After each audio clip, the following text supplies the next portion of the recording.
the short term, I would say Toto. Make sure that he's running with a good F1 car. We owe him an 8th championship. Daniel Rick on the track, I swear, the baddest bitch on the map, 5 words. Go get the bag, honey. Baby got no money. Got it all, don't act malicious. The only There's one team coming into 2024 that has the highest potential to actually challenge Red Bull. That team is Mercedes with the W15.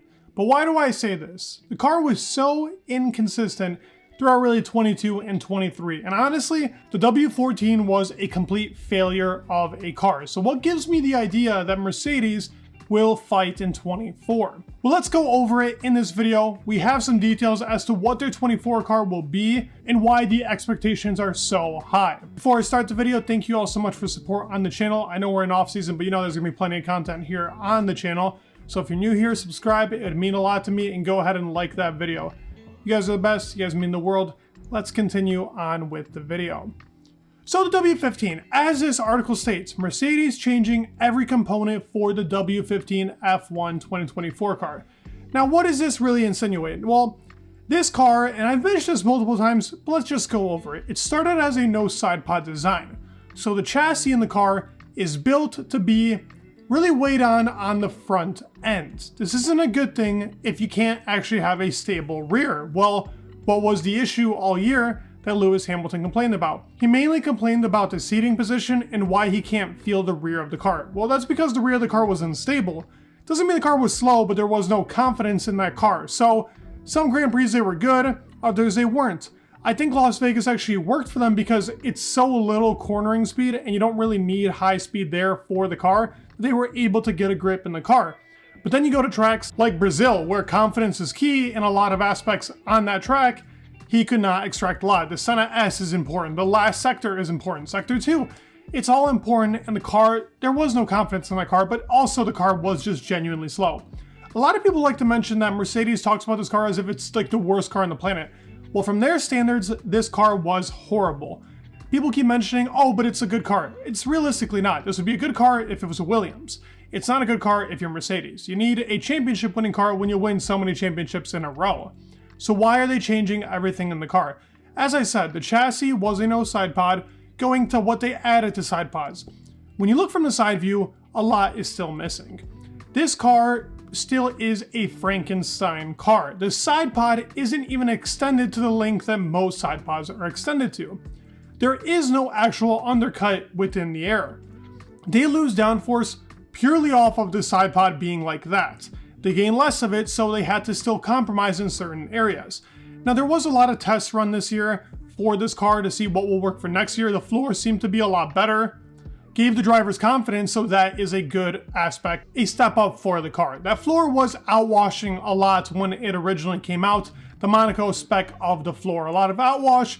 It was trying to pull a lot to the diffuser, but it wasn't really achieving that because the no side pod design was so draggy. It didn't do what they thought it would. They thought the aero gain would be better than the actual engine gain itself. So they're expanding the back of the car with the engine. They're probably going to set it up in a way where they can pull more horsepower, not actually upgrading it, but in a way feel like an upgrade for the car because the car was slow.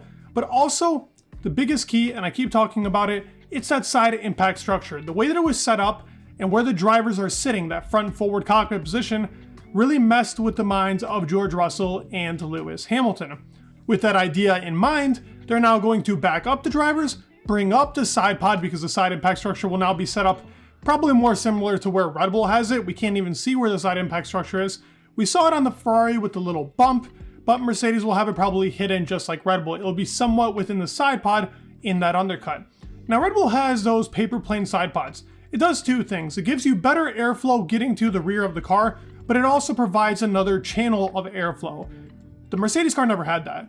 They had a kind of, honestly, half-assed design of what was supposed to be that undercut design.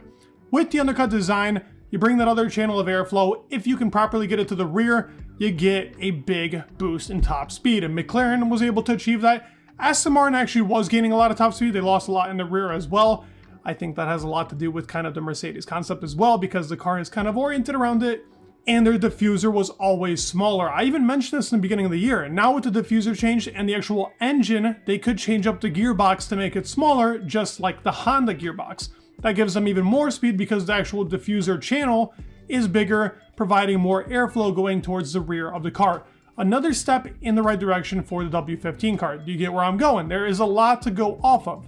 Now at the same time, working on these components, and I'm talking about the undercut, I'm talking about the underfloor for the car, the diffuser, all key components actually gain top speed and rear stability, which is important for the W15 car. It can also all go south. While this car has the most potential to actually fight, it also has the most potential to actually fail. Even Toto Wolff talks about it. They're changing everything in the car. This will be a practically 100% different car because of a concept change, essentially with its chassis. Now this means that you have to pick up on the data quickly. They do have James Allison, the guy's a wizard, I can't lie about that. But it takes a lot to really step into these new regulations.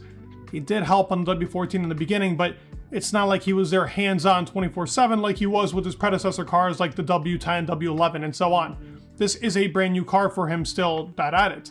It will get better. Mercedes has a lot of upbringings, but as I said, it could fail. If they don't get this concept right and they're upgrading a car that they still don't have any idea for, they could be very behind. Do I think that will happen? I don't. I think they've already been on this car for a long time. They say the actual 24 car was practically in the wind tunnel since Spa, so they have been working on it. And if you want to go off of it, Red Bull's 24 car was in Singapore, so I guess a little earlier, but it doesn't really mean much. It's more important as to if they're getting it right and if everything is correlating, because their wind tunnel screwed them over last year with the whole entire discorrelation with the wind tunnel.